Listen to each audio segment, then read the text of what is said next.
Donc c'est lors de la rencontre avec la réalisatrice qui m'a parlé de ces problématiques et qui m'a amené directement là-bas pour rencontrer les habitants, voir si je pouvais prendre des photos en même temps pour documenter ce qui s'est passé. Donc quand je suis allé photographier, c'était juste la démolition. Donc ils ont mis à l'abri certains de leurs affaires. On voit dans une photo d'ailleurs une camion en train de partir avec des affaires qui sont en train de mettre à l'abri chez la famille ou des gens qu'ils connaissent.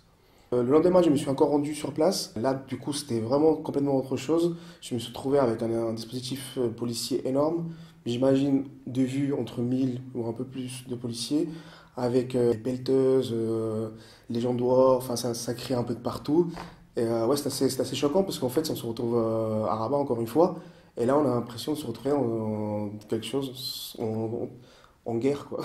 Ce qui m'a frappé le plus, c'est la violence par laquelle c'était faite. C'est-à-dire que lors des expulsions, ils y croyaient peut-être pas qu'ils allaient se faire démolir leur maison aussi rapidement.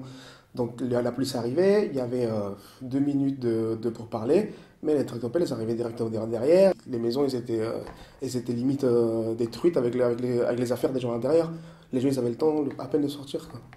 Non, les photos documentaires, c'est plus au moins, ils ont servi à quelque chose. Au moins, ils vont servir à un ensemble des choses qui vont permettre de documenter, de dire que ça existait, et peut-être juste. Enfin, moi, j'ai pas l'impression que je vais changer quoi que ce soit. C'est juste, voilà, on documente des choses et on dit, voilà, ça existait, on ne pourra pas dire que ça n'a pas existé, voilà, les faits sont là.